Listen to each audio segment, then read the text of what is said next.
How is it going tonight, everybody? Welcome to the first episode of my third attempt to get the show off the ground and use this branding for something productive. Today is going to be, this is just going to be a one-on-one conversation style of show. And today I'm going to be joined by a friend of mine from high school who is now doing great things over at the Daily Caller, a man with the greatest name you'll ever hear, the voice of an angel, and he's actually pretty fun to talk to. So without further ado, please welcome Jobob Taeleifi. What's up, man? That was a heck of an introduction. I don't know if I can live up to that. Dude, all you got to do is be conscious at this point, and it's like you're doing better than half of the people doing it. So like Thanks, man. as long as you can actually like make a little bit of sense, the more sense you make, obviously the better, but like considering what you're hearing mostly coming out the other side, dude, just basically throw some spaghetti at the wall and you'll be good to go. It's not even fun, honestly. It's not fun. Like we'll have clips on the Daily Caller shows that you're like I don't even need to argue against this. This is not like a debatable worthy cause. They just said something that doesn't make any sense whatsoever. And now I have to comment on it. Like the comment is the video. There's no need. Yeah. So I don't know. I don't think it's to your point, but welcome to the point in time where basically satire writes itself, where you actually have to start reading headlines and you're like, is this the Babylon Bee? Okay, it's not. It's not the Babylon Bee. She's like, Elizabeth Warren today said something along the lines of, I'm so glad we got every single American out of Afghanistan with no one left behind. And I was like, yeah. Wait, that's a real thing she said? Yeah. Oh, this is I'm getting a little worried right now. So what the hell is going on? Like, what is going on in our world?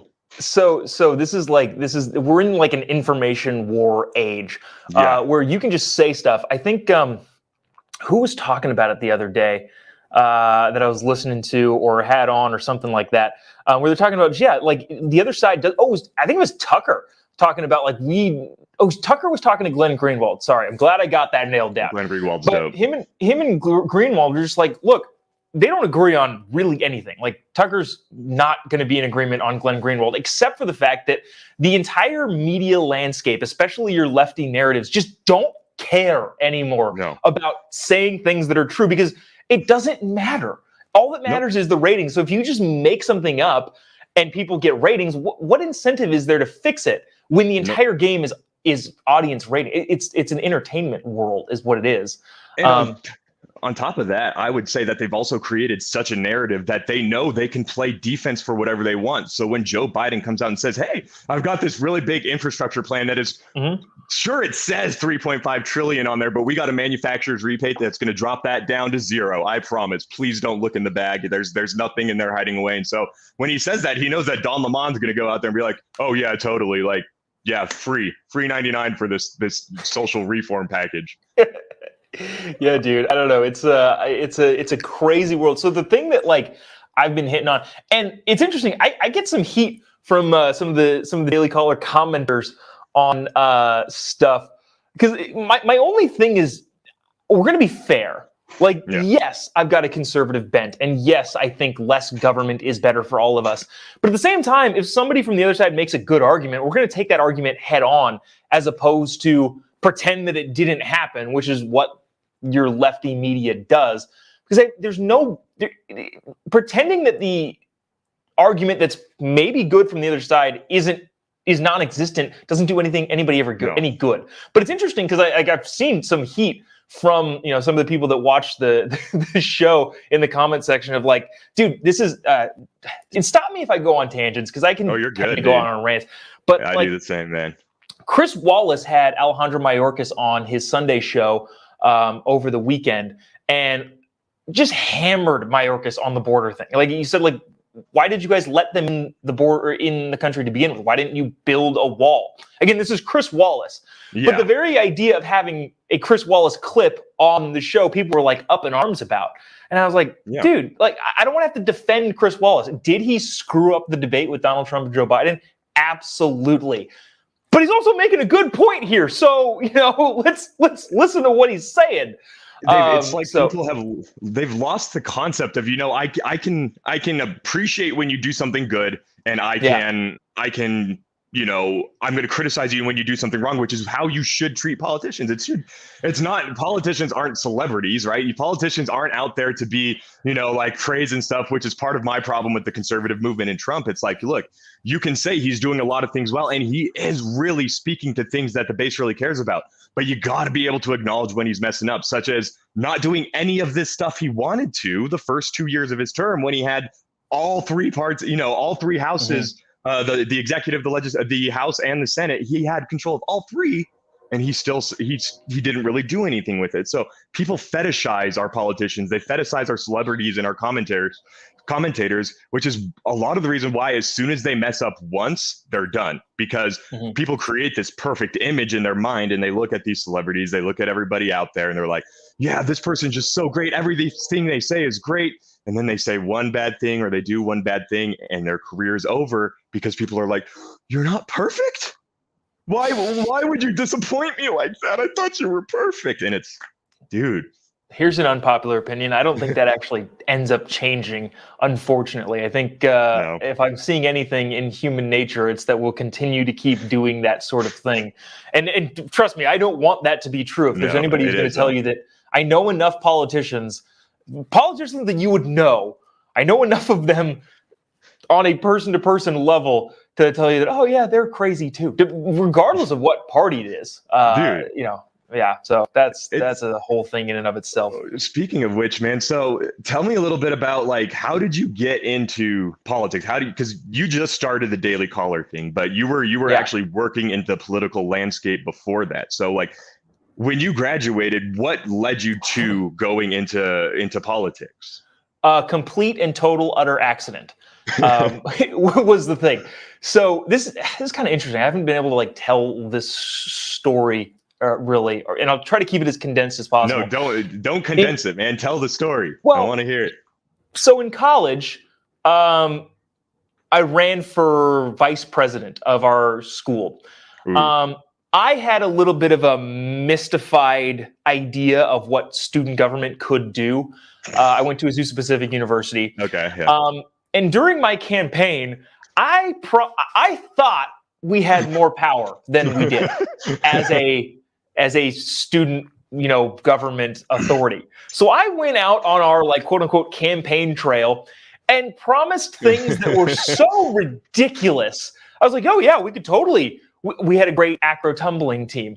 And during like my big speech, where we're sitting in front of, 5,000 of the student bodies at chapel, I said, we're going to build the acro tumbling team a brand new gym. There's no way we could have done that. But I didn't know at the time. You were Ben Wyatt. I thought I had some sort of like sway on the administration that could actually get that done. Turns out I had no power whatsoever because I ended up winning the vice president role. And then I get there my senior year, I'm the vice president of our student body at Azusa Pacific. And I'm like, oh, wow, I can't do anything. So retroactively, everything I said was just a total, complete, and utter lie. And so that was the framework that I started looking at politicians at. It's like, oh, they can say anything and nobody's gonna call them on it.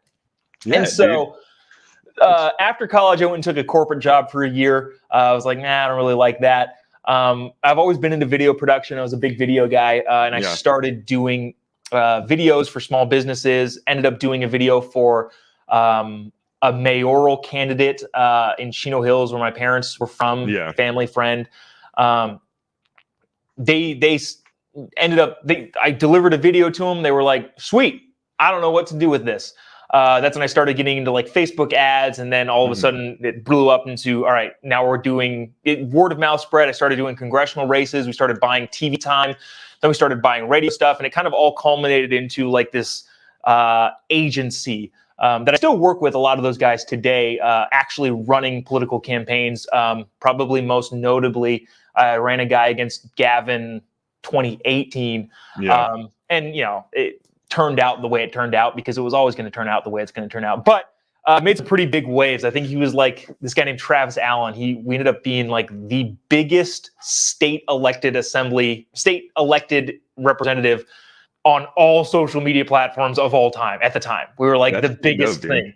Yeah, it was crazy. And it just kind of all snowballed into each other. Real quick question though, I do want to yeah. You said, of course, it turned out the way it was going to turn out. But what's really weird, and I tell people about this because they'll say California's been crazy forever. It's been absolutely batshit insane for as long as we can, I go, actually, though, as recently as 2008, California voted by a majority no against gay marriage, for gay marriage, right? They voted against gay marriage as recently as 2008. And it was, and they had Arnold Schwarzenegger right at that same time too, who was a California Republican, which is probably closer to a classical liberal. But it was like wasn't a blue state; it was still red. What do you think has happened between then and now that has just made it just such a radical collapse in that state? To address the first part, the 2008, it was Prop 8 in 2000, for gay marriage. Just if you remember the time, Barack Obama was still against gay marriage at the time. Yep. So I don't know if I would attribute that to being a conservative value or just like the mainstream. As far as Arnold Schwarzenegger goes, Arnold Schwarzenegger was a registered Republican. I would not call him the way he got, backtrack a little bit. I would say the fact that Ronald Reagan was elected governor of California as a Republican doesn't necessarily speak to the conservative values of Californians. I think it speaks more to the stupidity of the populace in California. Because remember, Ronald Reagan won in a recall election. We recalled Gray Davis over the rolling blackouts. Then, sorry, am I saying Ronald Reagan? Meant Arnold Schwarzenegger. Yeah. So Arnold Schwarzenegger you're saying. Sorry, I think about Ronald Reagan because that I think is the last actual conservative governor of California. Arnold Schwarzenegger won in a recall election when we recalled Gray Davis because of the rolling blackouts.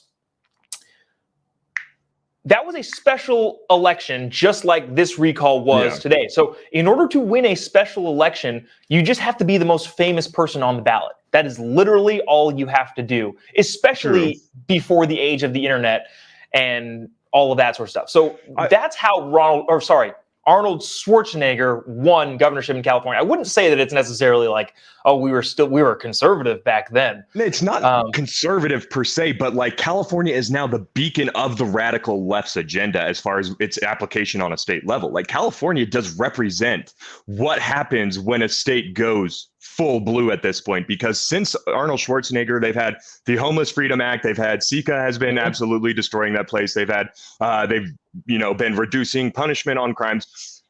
What I've noticed though is it really speaks volumes about the homeless population there and what is going on with the housing market. Because when I left for the military in 2012, I remember what it looked like. And every time I would come back, it would be a little worse. The homeless camps would be a little bit further from Skid Row. And at this point now, you drive around and everything, and it feels just broken. It does not feel like the California that I grew up in anymore. And when I say that, it's, it used to not necessarily be conservative, but it had a very moderate Democrat base. It had a very rational policy for a state that as big as it is. It had the fifth largest economy, and it wasn't the fifth largest economy because they were crap.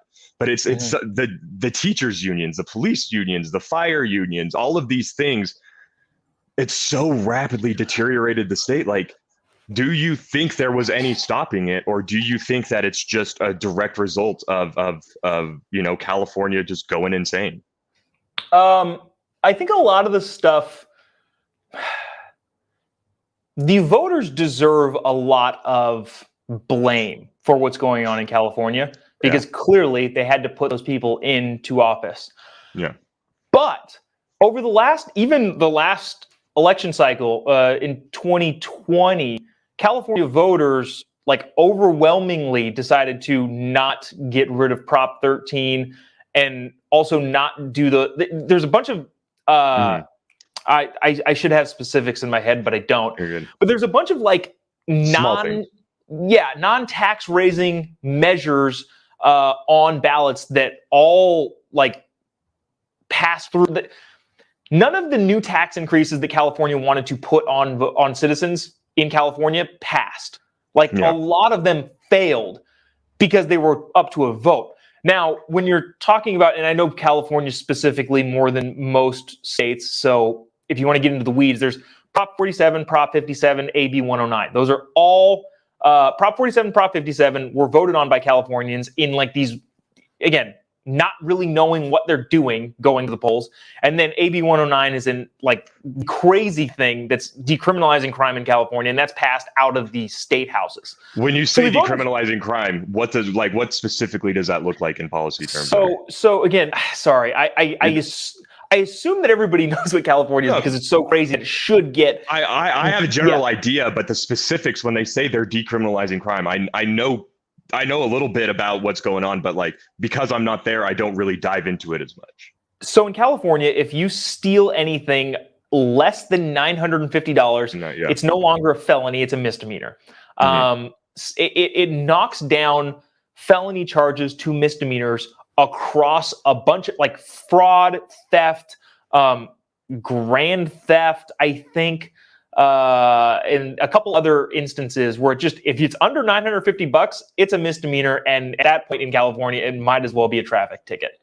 Yeah. And so that's what I mean by decriminalizing crime. Is like, well, this was a crime, and it still should be, but because we've changed the laws to say, oh well, if it's under $950, then it doesn't count, or it isn't a felony anymore.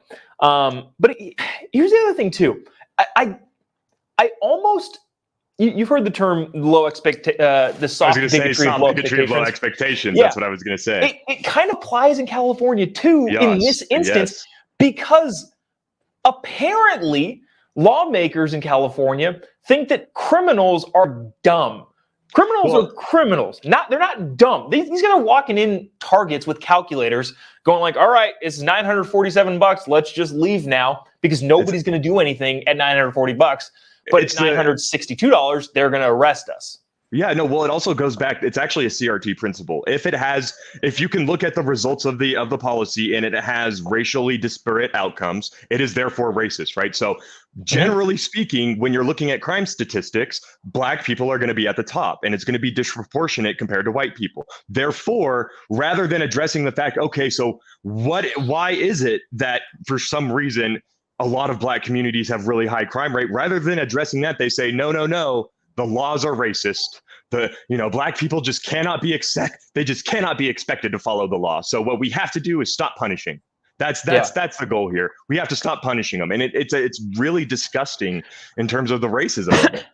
So really quick, I guess, story about how, like, I'm a brown guy. My dad's an immigrant. So I tend to fall into right. Only brown guy named Jobob outside of a really tan crawfishman in Louisiana. So I've been fortunate enough to climb some interesting chains, especially in the back end of political campaigns. Yeah. In 2018, I was running a guy for mayor in Anaheim. Anaheim is a big city. It's a big little city. They've got the Ducks. They've got Disneyland. They've got the hotels. So if you don't say the Angels, okay, I'm now offended. Angels. Sorry. Yeah, sorry. To the point. Anaheim has a ton. Anaheim's a big city that matters, and a big city that Disney has a huge presence in. Yes. And the Angels and the Ducks and all of your entertainment in Anaheim. All that is to say that a mayor, like if you have $60,000, you can be the mayor of any city in America, except for obviously your big cities. Yeah. This was a multi-million-dollar race.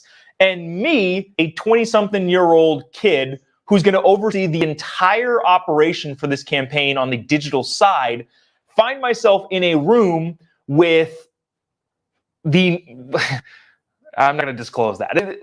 Some higher ups in the Chamber of Commerce at the Disney company and the Angels and the Ducks.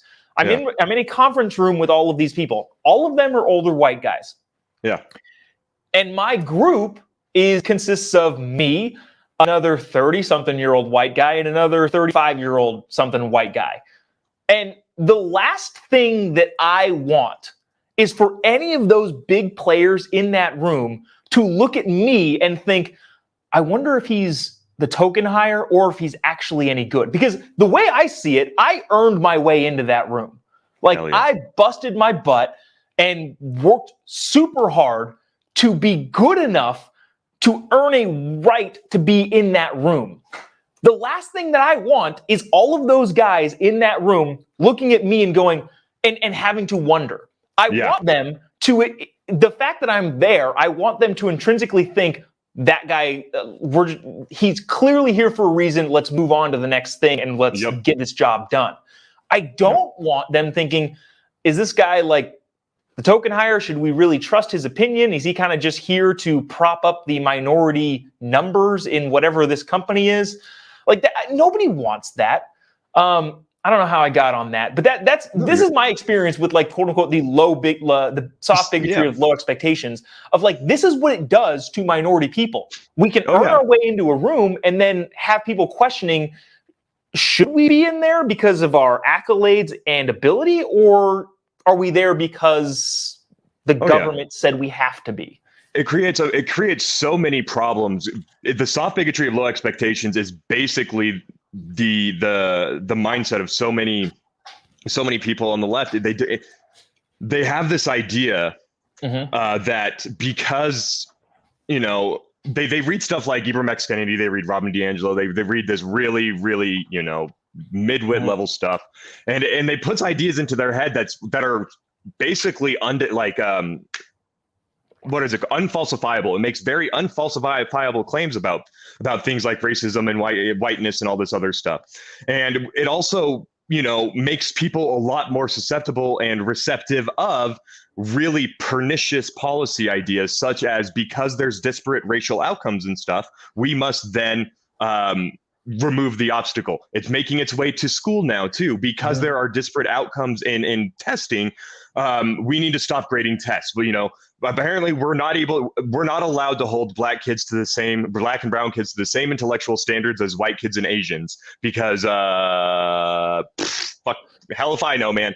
But what it does is it also causes problems where, if you look at affirmative action, Walter Williams talks about this, Thomas Sowell talks about this, and I believe Shelby Steele even talks a bit about this. What affirmative action does is it just really screws over minorities, because when all of a sudden you have racial quotas that need to be met, first it raises the standards for you know, the ones that are in the majority, because now they're going to have less spots to be playing for, whereas before they were fighting for all of them. Now they're only fighting for a certain percentage of them, so all of a sudden their standards go way up. But what it also does is it drops the standard dramatically for black and brown people, the disadvantaged, because the reason why there's such a racial disparity is because when the qualifications were based on merit, a lot of black and brown people were not qualifying. Now, rather than being like, wait, why is that? If by dint of being black or brown, you know, that does not mean you have a lower IQ, then there must be other reasons. Okay, let's look at the public school system. Oh, it's broken. That's not the thought process that goes into any of it at all. What goes into it instead is we'll just make it all equal representation, and, you know, we'll take someone who got a 3.0 GPA in a Baltimore high school, which probably means they got a 1.0 at any other high school in America. You know, we'll take that person and put them in Harvard Law School. Okay, good luck. You know, we'll put them in Harvard or Yale, Princeton, something like that.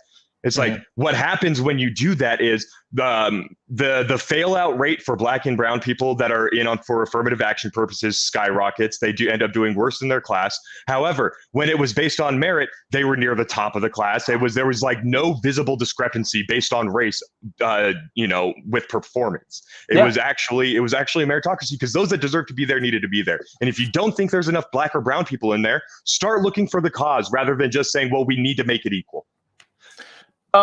It's interesting too, the demographics of people that are proponents of meritocracy. Like I mentioned, I don't like to rest on my dad's an immigrant. But you will not find a more sink or swim type person than a guy who's had to sink or swim and has decided to swim.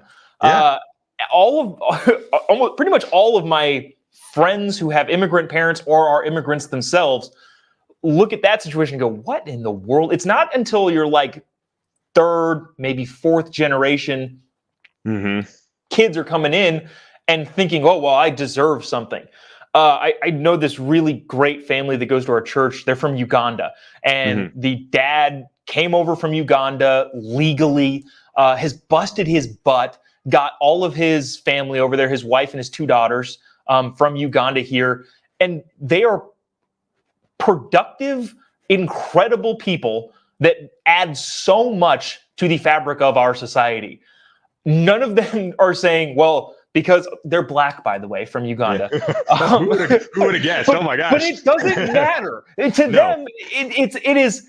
I'm a hard worker, and I'm intelligent, and I have a drive in me that is going to propel me to the top of whatever field I want to be at, and that's just the attitude.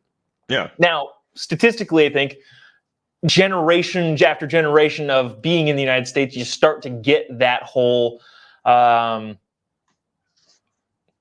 entitlement, I guess, for lack of a better term. But, I think there's more to it too than that. I don't know what you do about it. Yeah, well, because I think you're actually missing a very key point. It's not about, it's not necessarily about how many generations after. It's about what age the kids end up in a public school here in America. Because what happens... Sorry, I want not to cut you off. I've been doing this thing. You don't have to do it, but I'm doing this thing where I call them government schools. For some reason, it's the same thing. No, it is. But public school sounds like the blue collar working man. Government school sounds exactly like what they are, and failing schools. So you can choose to do that. You may not. You don't have to. Them stupid. You're talking to an anarchist here, bud. Of course, I'm going to call them government schools. Government schools. The dirty government schools. So what happens is, the father and mother immigrate over. I have legitimately the only bad illegal immigrant I've ever met is the one that's involved in a gang. Every illegal immigrant I have ever met living in LA that wasn't involved in a gang is literally probably the hardest working people I've ever met ever. Yeah. They do literally whatever it takes to put food on the table and take care of their families. They do shitty jobs, right? They do really shitty jobs. And what happens is their kids go to a government school where a government teacher tells them that, hey, you want to know why your parents are working so hard and doing these terrible, shitty jobs? The answer is not because they're trying to provide a better life for you, and this was better than living in the cartel hellhole that is Mexico. No, the answer is because America is racist and it's white supremacist, and your parents are going to be working those shitty jobs because white people do not want you working the good jobs, and it creates this hatred. It creates they get your kids early. That's why the government wants your children for 8 hours a day from the age of 5 to 18. And these teachers get their hands on the kids and they start convincing the kids that no, their parents aren't working their ass off to provide a better life. Their parents are working their ass off because America's racist. And next thing you know, you got these kids that are turning into citizens and going out and just voting straight line Democrat because they just do not actually know what's going on. And they've been told so much different. I'm curious, I hesitate to use the word conservatives, but how do less government proponents combat that sort of thing? Like, I actually don't know. Like on the ground, use their language against them, right? Well, you use their language against them. So let me explain why that is. Okay. So what is the number one word that the left, specifically the Marxist left, just loves to use so much, and they know that it's very confusing to everyone, and they don't know what it really means? Equity. Equity. You want to know what the conservative movement should be doing right now? Blasting that word everywhere, using equity in terms of the voucher program. You want equity? Here's your voucher program where every child in your state will be worth the same amount of money for their ticket, regardless of race, regardless of age, regardless of gender. That's a good idea. Equity. That is good. This is the most equitable possible thing you can possibly do. Is that a Kevin original, or did you pick that up from somebody? I connected those dots a long time ago. I spent way too much time thinking, but it comes from my mindset of you have to be able to use their arguments against them. If they're going to advocate for this stuff, there are going to be, nothing is ever 100% wrong. There's going to be a situation where the equitable option is actually probably the best option. And that happens to be in school choice. And they use this word so much. I keep telling conservatives and the Democrats, kids that will listen to me, what you need to start doing if you truly care about equity. Why is it that I'll ask them, what do you think about school choice or the voucher program? And they'll be like, I don't want kids getting money to go to private school, or like, I don't want money going to, religious institutions, or they'll come up with any myriad of crap answers that actually do not pertain to the issue. And so I start describing to them the absolute crisis that is public school, the government school system. But what I always end up on is like, look, do you think that a single black mother should have the same opportunity to send her child to whatever school she wants to, a private school, as the white suburban family? I'm mostly listening, and I'm now thinking in my head of like, I'm going to text a couple state senators and state assemblymen after this and say, hey, you want to introduce a bill called the Childhood Equity Act? And all it is promotes school vouchers, because the California Democrats will not take the bait. They'll vote against it. But then we get to run against them in the next cycle saying, this Democrat voted against the Childhood Equity Act. And all you have to do is go to the shit school districts. You just go to the shit school districts and you tell them, hey, we are trying to fund charter and private schools in your neighborhood. We believe you are getting underserved. And the Democrats decided you did not have the same right to send your child to a private school as a white family. Use it against them. It's also there's a poll that came out. The whole mask mandate thing in schools has made Democrats embrace school choice, a long-held Republican value. In that, well, this school doesn't make kids wear masks, so I don't want to send them to this government school. I would like to send them to this government school, which is, I don't know, just kind of funny. I think it's great there. Because like the problem, and the Democrats know what the problem is with the public school system, but the problem with the public school system is actually to their benefit. So their problem would be competition. That is their biggest issue, is competition. As we all know, competition is the greatest driver for improvement and production. So no, it is government regulation. Government regulation is the best way to get people to work harder. What's the best is when the bureaucrat's sitting in their office 13,000 miles away from where you live and is making about 1,200 economic decisions a day to try to figure out. It's like, guys, come on. So just a brief aside, because we're going to definitely keep going on about schools, because I've written so many papers about the public school system or the government school system and everything like that. But as a brief aside, right? Dang it, I lost my train of thought. I'm sorry. What did we just say? I don't remember. Oh, my ADHD just absolutely murders me. I'll just keep going. You said the private sector is way better at determining what people should do or how they should do it. Oh yeah. So based on like the bureaucracy. So I was going to get into anarchism. Here we go. So I was a socialist, man. In 2016, I was a total Bernie bro. Like I was all about it, and I was in the military doing this. Which, oh, by the way, we'll get to that later. Okay. It was because it's weird that I was a socialist in the military, but so I was a full blown socialist, and then 2016 came along. Donald Trump won, and I did the one thing that the corporate media doesn't want you to do. Right when they called Trump Hitler, I said, "But is he though?" And so that started this whole spiral, because I was like, so where are the trains taking Mexicans and Jews off to the camps? No, they don't exist. Got it. Wait a second. So if he's not Hitler, what else are they lying to me about? And sorry, I feel like we skipped over a huge part. How did you become a Bernie bro? Because I've been pretty attuned to the political world for a long time, so I never had that come to Jesus moment, or like I was a this and now I was this. I've always, since I was a kid, thought the government was bad at doing things, so I want them to do less things. Yeah. Everything the government does, they're bad at. So why should we have them do more things? Well, anyway, so I reached a phase in my life around 2010 where my political stance became, "Screw you, Dad. I disagree." So, being a conservative, that's what it was.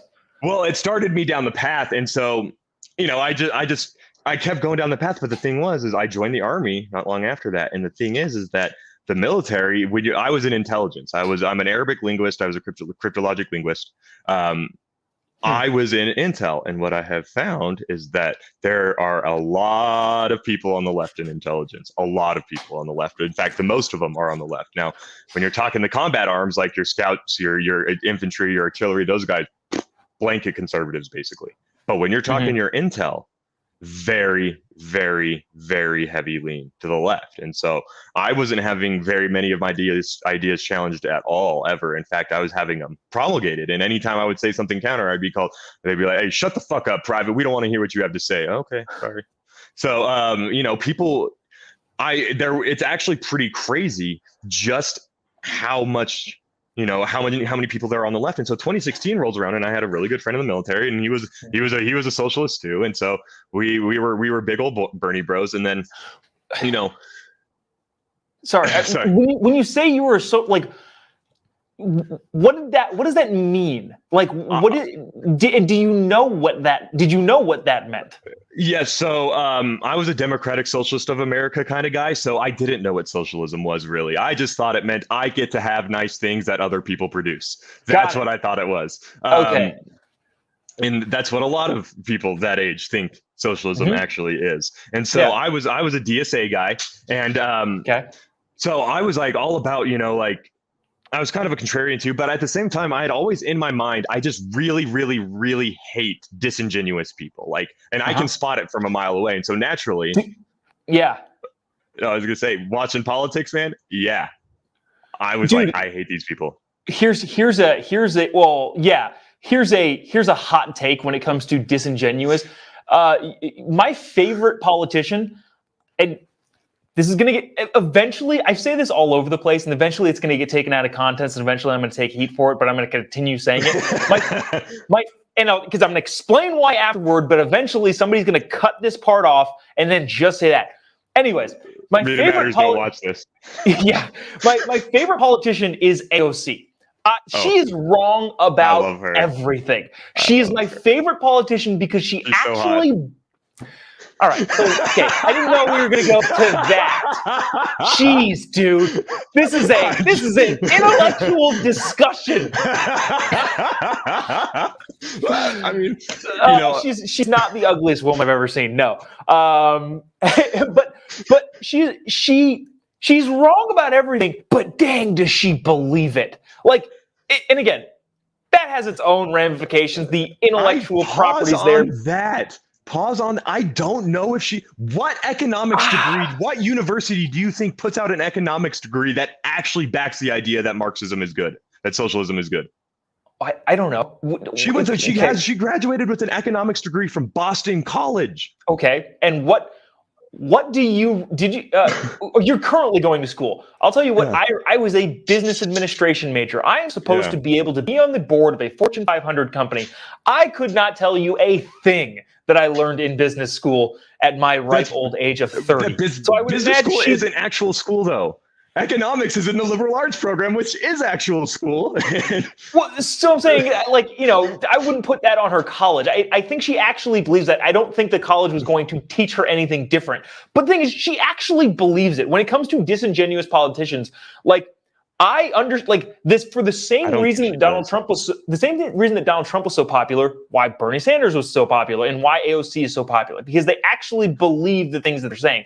You've got McConnell, who I agree with a ton, but will also say things that he clearly doesn't think. Same thing with Schumer, who I disagree with on everything, will say things that clearly he doesn't actually think.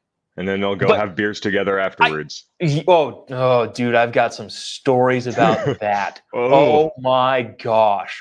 Some of your I probably shouldn't say. You don't have to use any identifying qualities whatsoever, dude, but I know it happens. There was an insanely popular politician that everybody will know who was... I'm going to give it away. No, don't. Then don't do it. Then I don't want you to get in trouble, man. I'm not going to get in trouble. I just don't want to, nobody's going to come down with me. I just don't want to be that guy who divulges private. You just say one guy talking to another guy, and I'll assume they're very well-known politicians. Very well-known politicians who on TV hated each other a lot, texted each other back and forth when they would go on their respective news outlets and say, "Hey, man, like disagreed with what you said, but you looked great up there." And that's all. Which is what I'm going to get back to with AOC.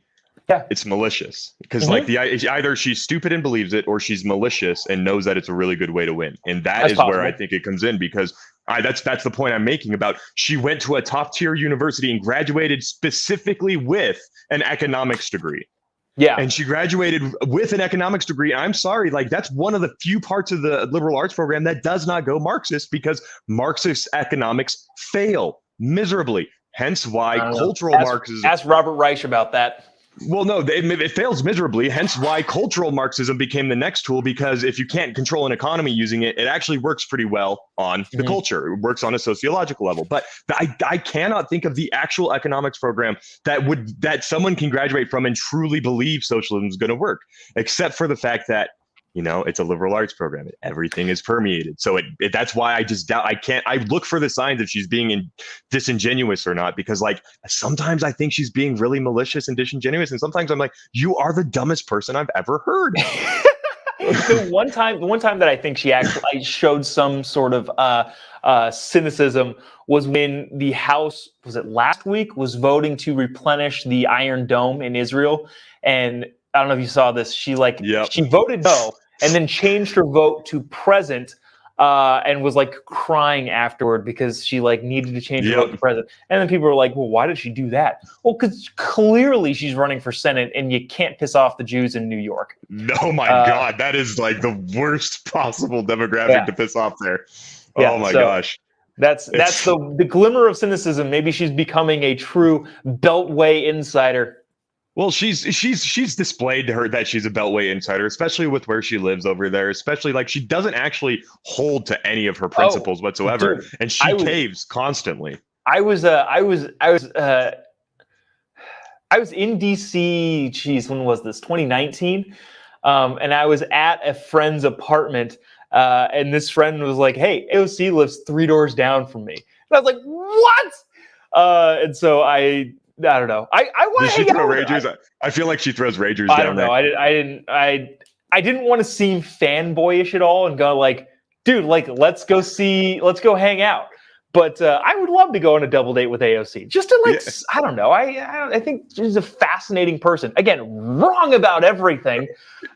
She went from bartender to U.S. Congresswoman, and apparently this country is disgustingly and horribly racist. And so. That's probably enough AOC chatter. Oh yeah, Lori reminded us of the fake tears at Trump's border. That too was also pretty fun. But it's that thing though. It's like there seems to be a malicious intent, or clearly politics is closer to Veep than it is House of Cards, but there's a little bit of truth in both. Politics is a bunch of people thinking that they're Frank from House of Cards when they're really Julia Louis-Dreyfus and Veep, and it's all of them because they're all idiots. Really, it's a lot of idiots as far as like they think they're really smart, and they try to put these really like super smart plans into play. Like, I'm going to get this policy through and do this, and this, and really it's just like it's an absolute dumpster fire of ideas. And at the end of the day, they talk behind scenes, and they're talking about how easy it is to manipulate the American people. And when the Democrats go to push a policy through, one of them gets on the phone with one of the reporters over at CNN and is like, "Hey, we need you to put it this way," kind of deal. And it's like, we know they're all working together, but like the maliciousness seems to have gotten a lot worse. So, did you ever watch The Swamp, the documentary on HBO? I have not. No. It's actually super. It's super telling of how like it's Gates. Gross. What's the dude's name in San Francisco? No. He's a congressman, Indian guy. Like doesn't matter. I know who you're talking about. Corona. Yeah. It's Ro Khanna. There we go. Yeah.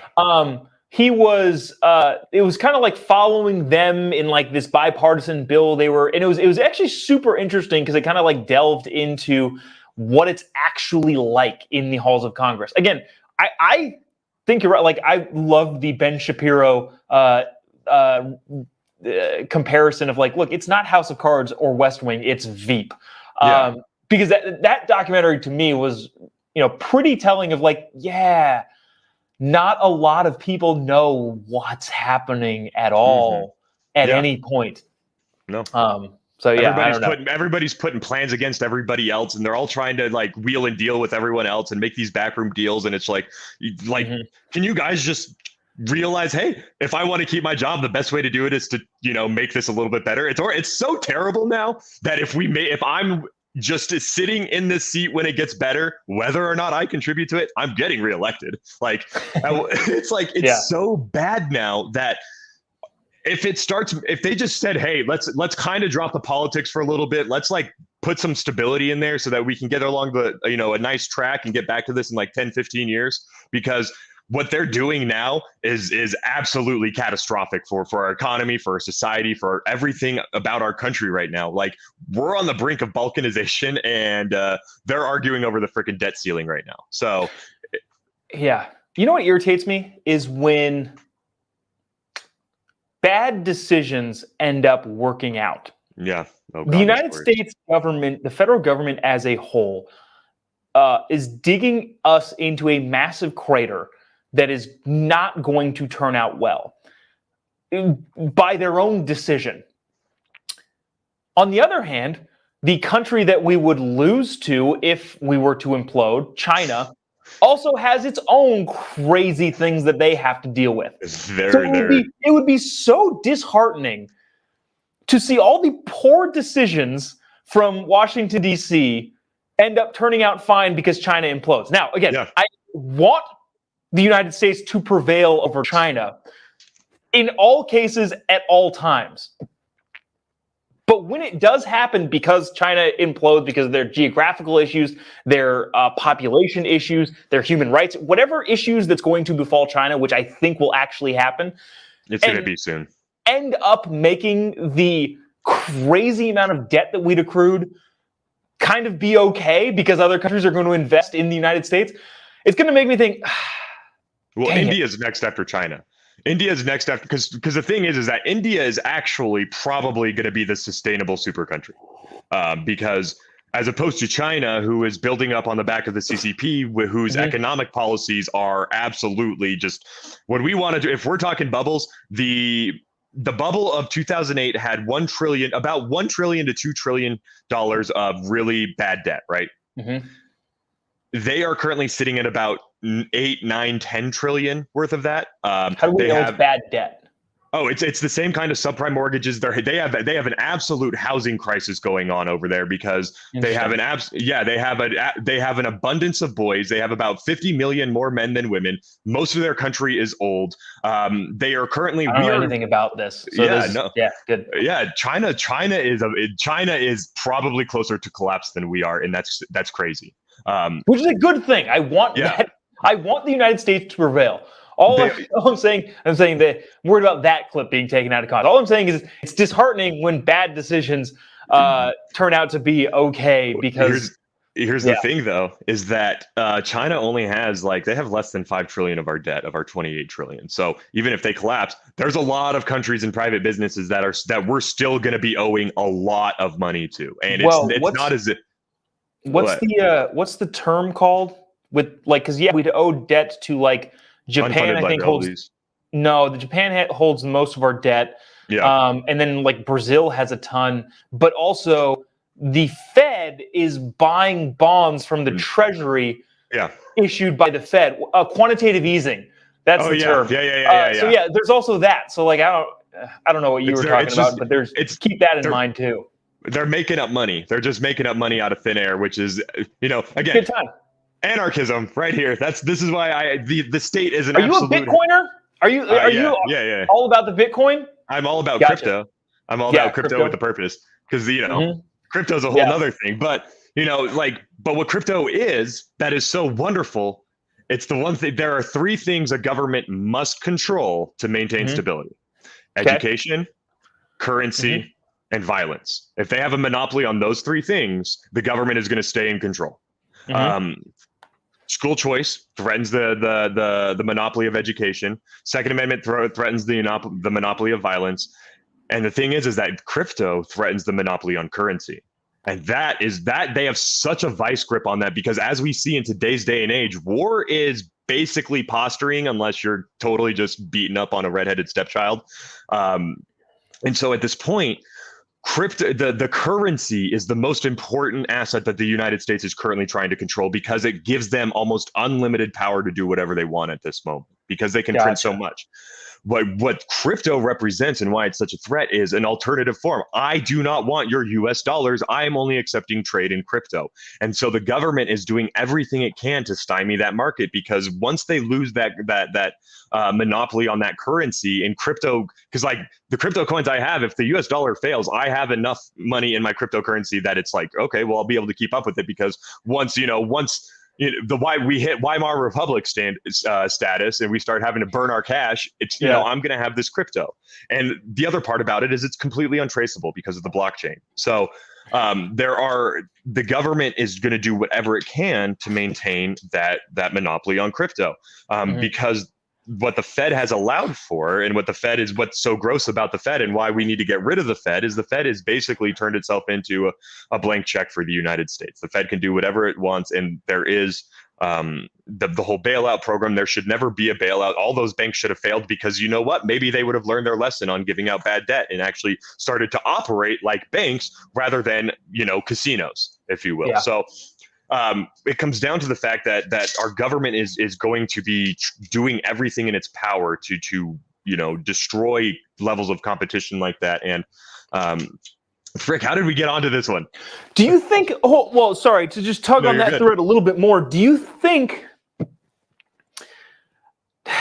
the populace understands the potential of cryptocurrency in order to get it to a?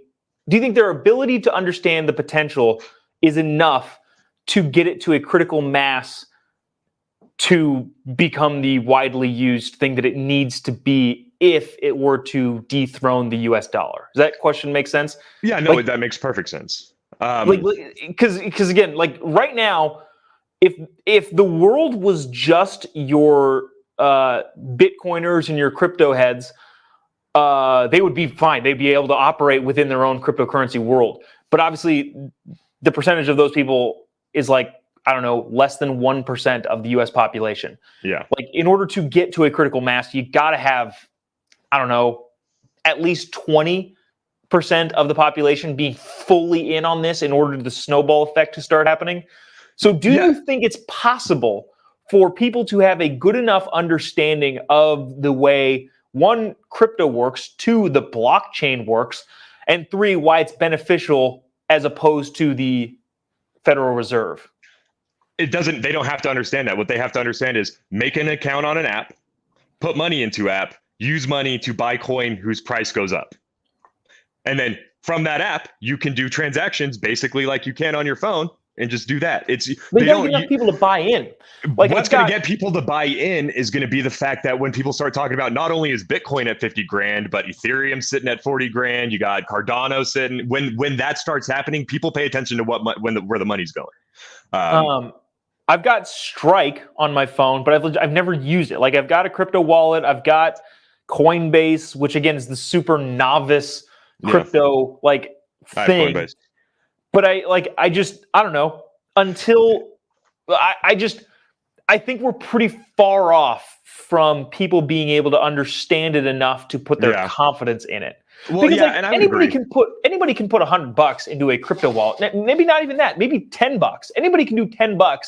But when you're talking about, all right, I'm going to put 100 grand into crypto, and it's that volatile, then that's a tough sale. So crypto, for those who are wondering in the market, what cryptocurrency is a form of a digital alternative to dollars, right? It's a way to make transactions. It's basically a digital coin. That's what it comes out. They're called crypto coins and stuff like that. And what makes them special is that there's a finite amount of them. And for some of them, they come with special features. So for example, on Cardano, having Cardano coin connected to the blockchain actually gives you access to a lot of what is called. Let me explain the blockchain. The blockchain is just basically everybody's computer turns into a server. and everything is encrypted. It's way more See, complex here's the than thing, that. But you got to explain what a server is now too. Like, is this what I'm talking? This is why I love Bitcoiners, and I have a lot of Bitcoin friends. But when they go down, like explaining this to people like my parents, it's just like a server. What in the heck is and I'm a server? No. Your computer at home can be a server. The government is tapping into my computers. Like that's where it all goes to.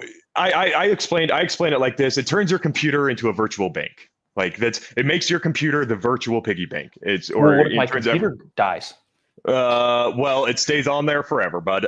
Such as the guy who lost a flash drive that had like 10,000 Bitcoin on it back in 2011, and it would have been worth hundreds upon hundreds of millions of dollars now. Like, legitimately, people were diving through when they found out about it. They went diving through the entire landfill trying to find this little flash drive. See, I like Ragnar Adventures comments, or just buy gold and silver. I'm a big gold and silver type person. I'm diversified, but precious metals are good. Precious metals seem to, especially silver, because silver actually has practical uses. Gold is the best conductor there is. Oh, all right. Well, then gold has practical uses too. Oh, did we tell me? Yeah. My internet's doing its thing. That's okay. Okay. There we go. If you're going to freeze like that, I'm just going to go on a rant. What do you want me to rant about? What's the tirade for today? Go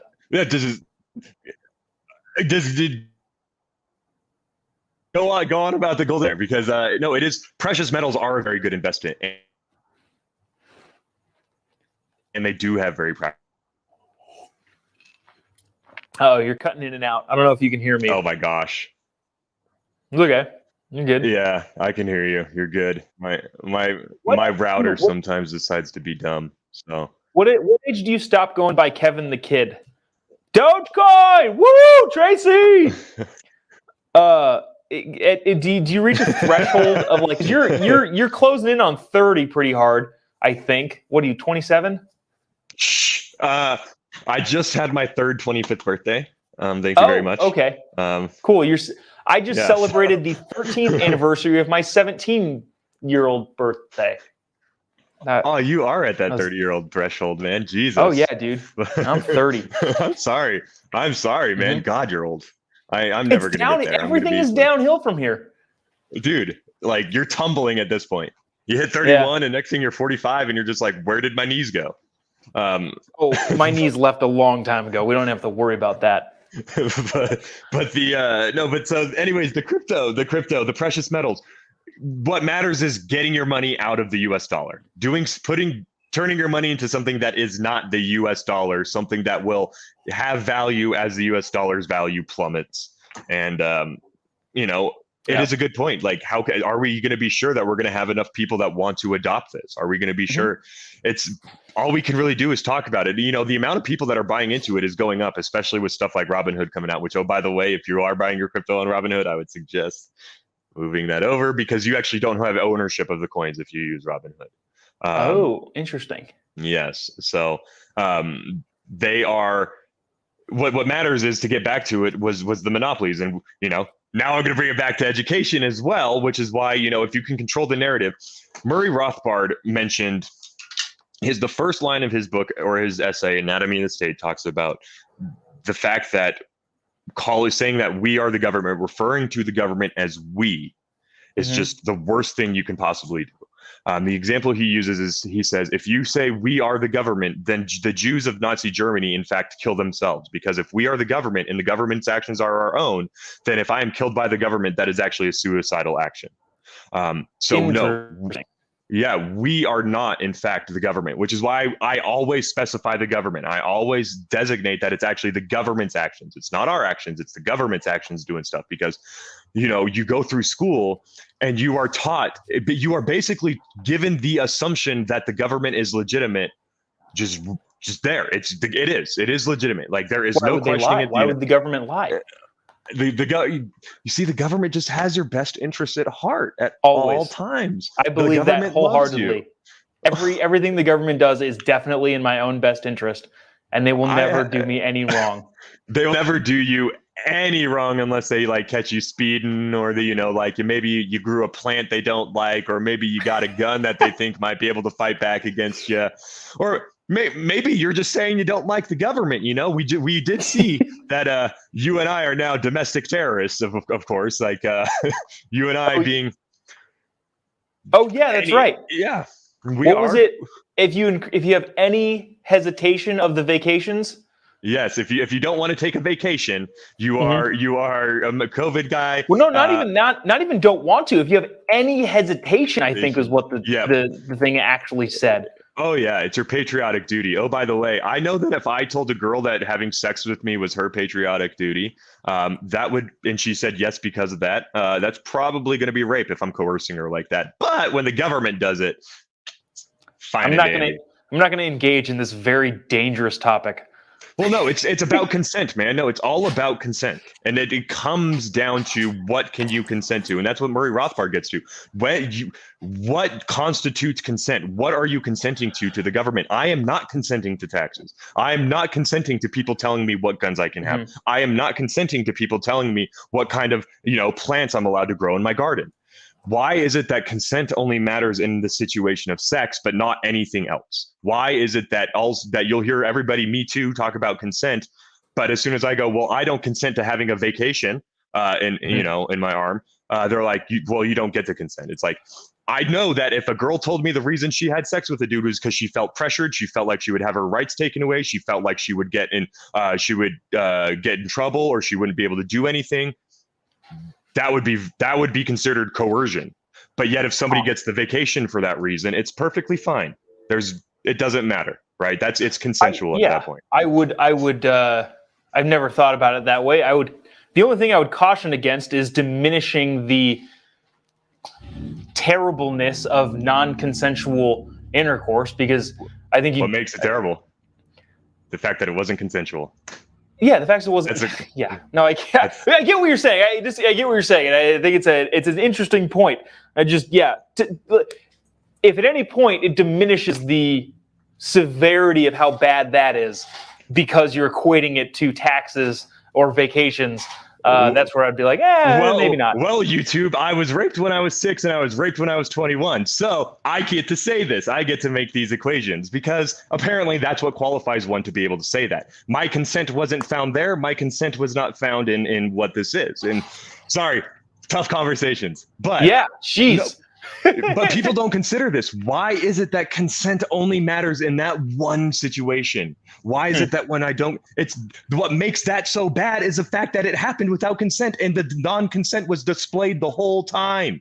When people are getting pulled over, if I have a cop break into my house for no other reason than maybe I have a plant, I'm not consenting to that. And if I fight back, I will get killed.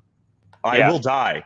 My non-consent will get me killed. So why is it that this is what I get to? You've never really heard it that way because at the end of the day, the government has you go through government education. You've never heard of Murray Rothbard. Well, you might have heard of him. You've probably never read him, or Ludwig von Mises, or Hayek, or Benjamin Tucker, or any of the actual anarchist minds. Because what do anarchists do? They give really damn good arguments against the legitimacy of a government, of a state. They blow holes in it right out the gates. And you're never going to hear that because if you start teaching kids this, kids are going to grow up like, wait a second, I thought my consent mattered. Who's the other economist? Not Mises. Keynes. You have John Maynard Keynes. You had Milton Friedman. You had Friedman. Yeah. Friedman, what's his quote? Reflexively reject all taxes, all tax increase or whatever. Yes. I think we need to not necessarily alter that quote, but add to it. Also, reflexively deflect against all claims of emergency. I think that needs to be added to the thing because I get the taxes thing, and that makes total sense. But I think up until recently, we didn't understand the severity of quote unquote emergencies and the power that people can wield if they claim that such a situation is in fact an emergency. Well, if it's an emergency, people respond usually pretty well to emergencies, and as in people will respond to the emergency. People don't just let emergencies happen and just sit there and do nothing. Most of the time, people don't need the government telling them it's an emergency for people to understand it's an emergency, and people will consent to as much government aid as they want. People will consent to the government coming in and helping them.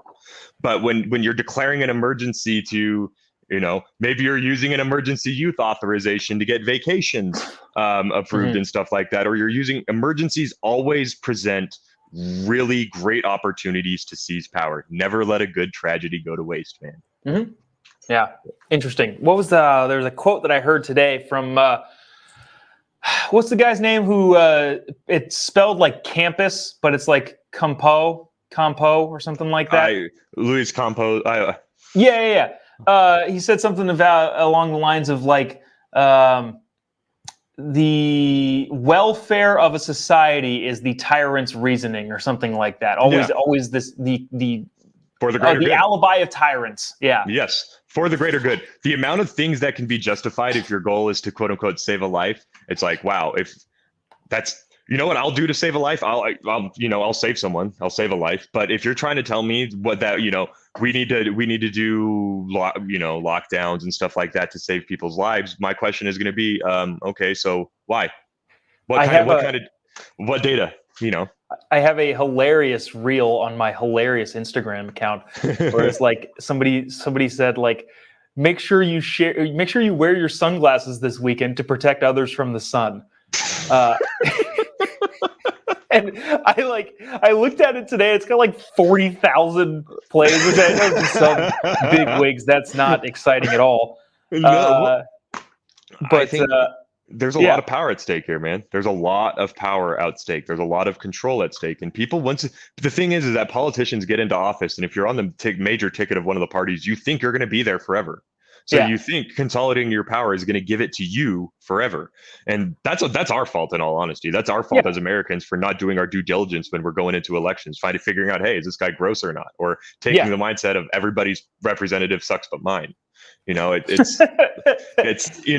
well, too bad. Yours is the only one you can vote for. So do me a favor and get rid of yours, and I'll do you a favor and get rid of mine. How about that? How about we go about that idea? But, these guys end up being in office forever. So when they consolidate power, they truly think it's going to be theirs. And it's really hard for a lot of people to resist. And especially in our current situation. Because people want a king. Human nature is that people want a king. For some reason, I don't know why. It's never turned out well for the greater society.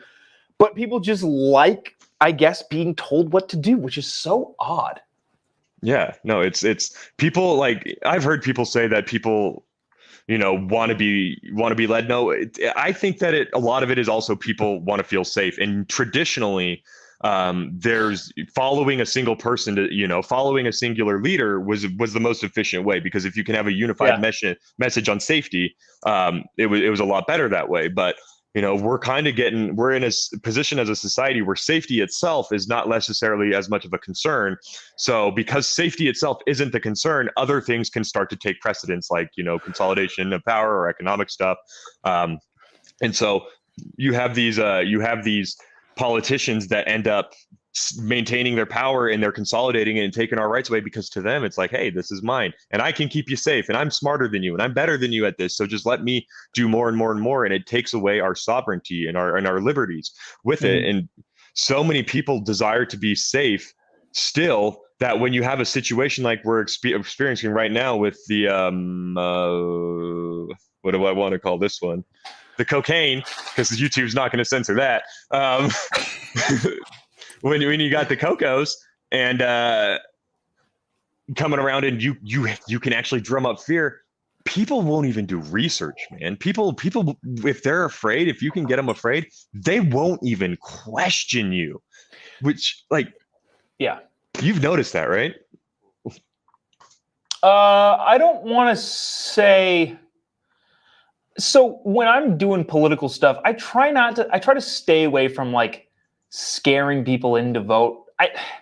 I probably should get over that and just join the herd and scare people to the polls. But I don't need to do that. I like firing people up as opposed to fearing them out. But yeah, but you're right. People get so scared all the time that they end up actually taking some sort of action, whether that be at the polls or getting involved in some sort of political activism group. I don't know. They don't even try to think for themselves at a point, though, because if you actually look at the data coming out, Bill Maher had it on his show very recently from a poll that came out in March or May, where basically 50 or 70% of people that say they're Democrat think that the COCO's hospitalization rates. I don't know how I'm supposed to say this without getting in trouble. 70%. I shouldn't get in trouble. That's the thing, is all I'm relaying is actual facts, right? 70% thought it was at minimum 10 times as likely than it actually is, with 41% of them thinking that it was over between 50 and 100% chance of hospitalization if you get it. Yep. And the reality is it's 1 to 2%. But it is the fact that they think it's so high. And the Republicans and the independents were scary high too in that regard. But here's the thing is, what is the message coming out of the media? Republicans, conservatives, people that don't want the vacations are the ones that are the problem. They're misinformed. They don't have the information. Yet the data suggests, in fact, they're significantly more informed. And the fear mongering has worked thus far, but I think it's starting to fail. That polling is pretty similar of polling that they did late last year regarding Democrats and police brutality. I think it was like 60%. I could be botching up these numbers, but a really high percentage of Democrats think that like 1,000 to 1,500 unarmed black men are gunned down every year by the cops. Yeah, and it turned out to be like 15. Exactly. Pretty substantial difference there. Yeah, no, and what's crazy is when I talk to a person that believes that on a college campus, I'm the one that's called misinformed. And remember, they're also then telling me, stop doing your own research. Well, yeah, I guess you should not do your research because they want you to be fear-mongered. This thing, they are using a tragedy that they have to hide the information on. They're using a crisis that they actually legitimately cannot. They have to actively discourage people from doing any form of looking into it because the actual statistics suggest less than 2% hospitalization rate. And if you are under the age of 40, you're sitting at about a 99.98% survival rate. Again, these are all CDC backed numbers, right? These are this is directly from the CDC, and they don't want people looking into it because then they say make sure to remind those conservatives that they're idiots, that they shouldn't be listening to their sources, and that which is a great way to convince you of their ideas, right? Calling you an idiot is a great way to convince you to be on their side. Yeah, 100%. Like best way. What is it like in Colorado? How long have you been in Colorado? I have been here now 7 years. I'm going on 7 years, dude. Okay, so you've been there, so you were there through the whole COVID thing. Like, I'm curious, what was your response? So I think, let's see, the world shut down in like March of last year. March 17th, and then like May, like middle of May last year, I think my wife and I were just like, all right, we're done. Like, not like in a malcontent way of just like mad. I mean, we're getting mad now, but we're just kind of like, all right, well, I did the whole lockdown thing, did all that, so we're just going to keep doing what and we've just been living life nonchalantly, however we want. Like, this is like, and up until this point, nobody's been mad at anybody. Like, I haven't been like mad at my neighbors who want to wear masks outside while they're like mowing their lawn by 100 yards away from the next closest person. Like, if they want to do that, fine. I don't know. I'm just going to do whatever I want to do. I was in Nashville 2 weekends ago on Broadway, and there were thousands of people crammed into a very small place. Nobody was maskless. Nobody was checking vaccines. It was just like, I just, no, thank you. Like, that's the attitude I've had. So like, what is are you like more combative of like, no, I'm like not doing this, or like, what's going on over there? So like, personally, I am always going to stand against whatever the government tells me to do because screw the government. But so when it first started to go down, my whole approach to it was like, when it first started coming out, I was like, all right, let's see some data. We don't know what's coming out. I do know some pretty scary things usually are coming out of China. So maybe a little bit of caution here is good. I was like, I'd rather not do 2 weeks to stop the spread kind of deal. But if everyone's going to do it, let's do it. And also, we have no idea what this thing is at the beginning, right? Like everybody was concerned. We went to a wedding. Well, I was in Nashville. Like we were on like literally one of the last planes out of Nashville before they shut down airlines, flying back to California. But at the time, I was kind of like, my cousin was getting married like that next weekend. We're like, should we go to this thing? Like, we don't really like, we didn't know either. And then, 2 months into it, you're like, oh, okay, so it's fine. I didn't really have anything to worry about. Yeah, no, it was crazy because like you started to realize very quick, oh wait, this thing's probably not that bad. So by here in Colorado, so I'm like I said, I'm all about criticizing politicians, and we have a very not loved Democrat governor. The Republicans in our state hate him, Jared Polis. Who was your last governor? Hickenlooper. Chicken pooper. He's the guy who went to the X-rated movie with his mom. Yeah, he is. Yeah. Funny story. So I worked for canvassing for Cory Gardner last year. I was one of the people in charge of it for Northern Colorado, and I would go to people's doors and like I had this whole thing. I would talk to them. I'd always ask them, "Hey, do you hate corrupt politicians?" They'd be like, "Yeah, I hate them." I'd be like, "Cool, you're voting for Cory Gardner? Fuck him, he's a Republican." I'm like, dude, Hickenlooper was literally found guilty of like 12 counts of corruption. Like, yeah, it's funny. Like you won't even like. You just told me you hate corrupt politicians. You go out and canvass then. So like you're like, because a lot of people, here's what I've learned. A lot of people like talking about politics, but not a lot of people are actually involved and engaged. I think that's the biggest, it's one of the most interesting things. I think that a lot of people like yelling and screaming and typing mean things on Facebook and YouTube.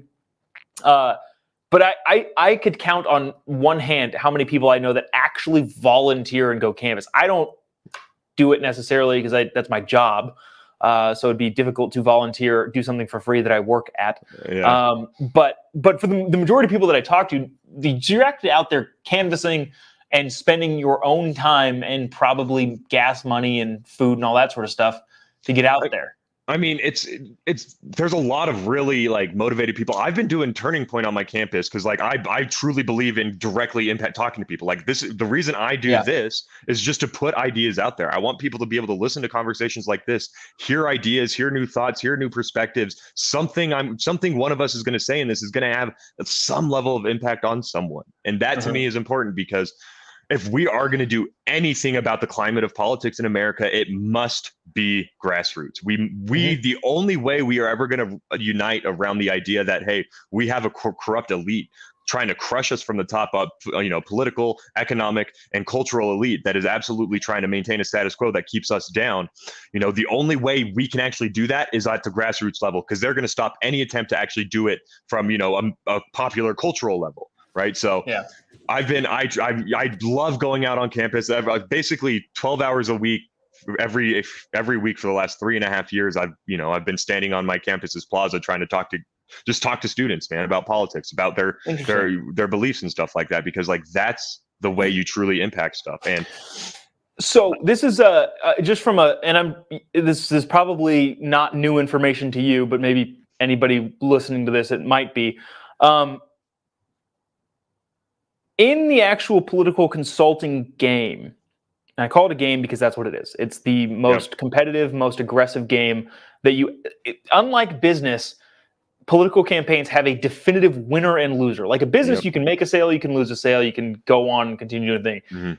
You live and die on election night, which makes it super exciting. But anyways, your main drive in a political campaign is not changing people's minds.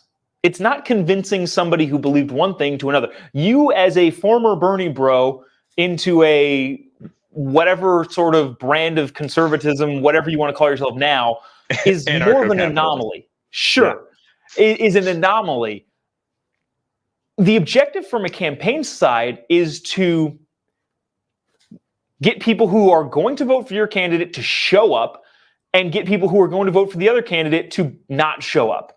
And that's I'm not saying not show up as in like doing anything untoward or illegal, but like putting hit pieces out to like, oh, I was gonna vote for Kathy, but she's likes, I don't know, dog fighting, and doing stuff like that.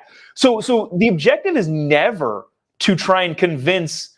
Like, we send out mail pieces. If it's a Republican candidate, we never send out mail to Democrat voters who are consistent Democrat voters. It's a waste of money. You're not going to try and flip these people with their ideology. We're trying to get our side to turn out, which is how things become so partisan. But you're on the college campus saying you're actually trying to change hearts and minds. Yeah. I don't know, how successful is that? Well, it's not necessarily about getting them to just completely change their perspective on the spot in the moment. It's about asking them questions that they themselves are going to have to ponder, right? So the way I put it is, the tree of truth is grown from the seed of doubt. The only way you can ever actually learn and move forward. Is that also a Kevin original? Yeah, I believe it is. I've never heard it before. That's good. You should tweet that. I would retweet you. Well, shit. I have like 3 tweets. I have like 3 tweets in my entire life. I have like 5 followers. I put barely any attention into my Twitter, but you know what? Maybe I'll put that one out. But it's like, you know, all I'm doing, like with you, for example. So I'm an anarchist. What does that mean? My whole principle is, you do not speak for me. Everything else is just applying that principle. That is what it comes down to. That's why I say consent matters, because to me, consent is the most important thing there is. Capitalism at its core is just a consensual exchange of goods and services. So when the reason why, you know, what I go out there and do what I do, I'm just trying to introduce people to new lines of thought, new questions that they themselves can ponder. And when I would go knocking door to door, I would knock on everybody's door, even the Democrats, because I wanted to know what their thought process was. I wanted to know why they believed what they believed. And maybe I could ask them questions, because I think the best thing you can ever do is just ask people questions and listen to what they have to say. Of course. And so, you know, when I was out canvassing, granted, you know, if it was a really hardcore Democrat, I'd be like, next door. Yeah. But if it was someone who had a kind of like, you know, spotty voting history, I would 100%. I'd go up and talk to them and stuff like that. I still remember the one time, legitimately, I knock on this lady's door. It says that she's an independent. And I go, hey, have you heard of Cory Gardner? And she goes, let me get my son. Up from the basement, legitimately.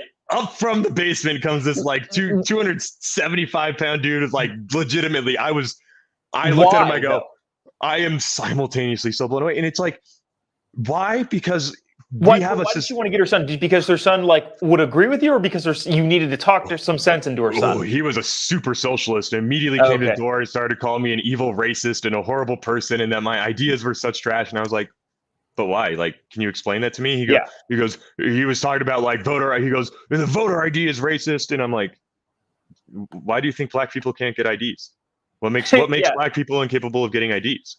And he's like, us minorities are too darn stupid to figure out how to get IDs. Exactly. I ain't know how to get an ID. I'm a dumb minority. Did you see that video where they were like, you know, black people don't have access to IDs, and so I forget who did it, but they walked around. I think it was Daily Caller. I think it was you guys. One of your guys just walked around with a microphone. Do you know where the DMV is? Yeah, it's down the street around the corner over there. Like, everybody knew where the DMV was. It's like, stop. But, you know, this is what they do, and this is how they live. But to get back to it is like, so, you know, I loved canvassing because, like, I think it is incredibly important to just go out there and hear what people have to say. No one's really listening to what people on the ground are saying anymore. Do you know about California ballot harvesting laws? Oh yeah, dude. That's, you know, California's never going red, and part of it is because of that. Well, maybe. Depends on it's going to collapse before it goes red again, unfortunately. The Republican Party in California, if they were able to figure out their business and not try and tear each other down constantly. I don't know. Ballot harvesting is cruel. So, yeah, I guess for people who don't know what ballot harvesting is, I would imagine that a lot of people do, but who don't know what ballot harvesting is, you're allowed to go door to door like Kevin was doing and ask them for their ballot, and they can turn it in. Here's the thing. I don't know how in the weeds I want to get into this. It is so freaking easy to cheat with ballot harvesting. It is unbelievably easy. Yes. And I'm not saying, and when I say cheat, I mean legally. Like, my whole thing around voter fraud is that is there voter fraud out there? Absolutely. Is it enough to sway elections? I have no idea. In the presidential election, probably not. In the California election, probably not. You don't have to agree with me. That's just what I think. Yeah. Having said that, ballot harvesting is insane that we allow anybody to pick up anybody's ballot. Let me give you a hypothetical. I don't know a single person in California politics who has ever done this. I'm saying that for the record. I don't know this actual person, and this is just a hypothetical. But somebody canvassing a neighborhood, when you're canvassing, you get all the data. You get all the data. You get the person's name, you get their registration, you get how old, you get all their data. So if, let's just say you go to a house and husband is a Democrat, wife is a Republican. Say it's some mixed sort of house. Or this happens all throughout the neighborhood. You know who's who. You get the Republican ballot from the wife, and you put it in your left pocket. And then you get the Democrat ballot from the husband, you put it in your right pocket. Now, the law says in California that you have to make a reasonable attempt to get those ballots to the registrar's office. What is reasonable? It doesn't say. That's the thing, because they have to account for, what if you get in a car accident and all the ballots blow up in your seat? Should you get charged criminally for that? No, of course not. So the only thing they can say is give some sort of wiggle room for some freak accident to happen and say you have to make a reasonable attempt. Well, here's your reasonable attempt. Let's just say you were working for the Republican Party and you decided, well, I've got all the Republican ballots on this side. Again, you don't know who they voted for, but given their registration, you can have a pretty good idea. You have all the registered Republicans ballots over here. You have all the registered Democrat ballots over here. You turn in all of the Republican ballots to the registrar's office. Then you go to Santa Ana, a well-known homeless epicenter in Southern California, and you give some dude all of the Democrat ballots and $100 and say, you now work for this campaign. Please deliver these to the registrar's office. And all of a sudden, you've made the best attempt that you can make. Now, those ballots can get to the registrar's office at some point. It's possible that they get delivered. It's also possible that Hobo Steve dropped them in the sewer, never to be seen again. All of that would be legal in California, and I'm telling you right now, I do not know anybody who would do that, but I'm saying it's possible. It's very possible. I was going to say, at what point do the Democratic operatives start hiring crack addicted homeless people? Just all right, so what you're going to do is you're just going to go rob that guy. Go rob that guy. That's another great point. Yeah, I was attacked in the street. Even if it's you, even if you have, let's just say we're working for the Republican Party, and let's just say you have already turned in your Republican ballots, and you're on your way to go turn in the next one. Who's to say I don't even have to hire anybody. You could just walk down Skid Row in LA with a bunch of ballots in your pockets, and I bet somebody will steal them from you. That's a great idea. I think this person that doesn't exist, that I'm not actually talking about, should hear that idea. Dude, it makes perfect sense. It's hey, dude, let me have what's in your pocket over there. It's yoink, here's a knife, screw off. At the end of the day, somebody could actually do that, and if they're not found out that they paid that crackhead $100 to go rob a dude, you don't even need to pay. You walk down the street of LA, you're gonna get mugged. That's just at this point, yeah. Just what's gonna happen. So you could just have those ballots from whatever party that you don't want turned in your bag, and just go walk around until your bag gets stolen. So you're gonna see the news. Yeah, man was stabbed 17 times last night with 150 ballots in his backpack by 3 homeless people. It's oh well, maybe you should pay him. You don't need to get stabbed. You should just say, let's just take everything I have. But it comes down to there's just so much room, and it doesn't matter what the Republicans do at this point. So many Republicans specifically have fled the state to get away from the policies that at this point, it's how many are even there? It's how long? And so many Democrats too, which is really makes me upset. I know a bunch of Democrats. One of our good friends' parents moved out of state, and they voted Democrat their entire life. I'm like, dude, you can't do that. You can't take a dump and then leave the scene. Left an upper decker in the Yeah, what is this crap? I voted for the homeless. What is it? The Right to Move Act, and I'm out. Enjoy those homeless people that you're not allowed to kick off your front lawn anymore. No, but it's, when it gets back to it, it's like, what is the government freaking good at? I legitimately, that's just a question I ask everybody too. When I ask these kids, I go, okay, what is the government good at? I'm like, because the government that you want to run my healthcare is the same government that has killed 2 million innocent people over in the Middle East and Africa over the last 20 years, is the same government that perpetuated Jim Crow and slavery, is the same one that introduced crack to the black communities and systemically destroyed the nuclear family, is the same government that also freaking robbed those communities of their right to bear arms. It's the same. I can go on about this, and it's like, you also want them to take care of your health care, and you think they're doing well with your education. It's like, dude, I wonder what the breaking point is going to be. At what point, how bad does it have to get before people that are generally voting Democrat say, well, I can't do that this time because they keep fucking up? I don't know. As long as, one of the things that I think Democrat or political commentators don't talk about enough is the brilliant strategy by Democrats to close the tax base and just have a diminished tax base. Because if you don't pay taxes and you just get money from the government, what incentive do you have for the government to stop spending money? Or just and I use spending money as a catch-all term for just doing things in general, because everything costs money. So at the bottom line, it's government spends money or doesn't spend money.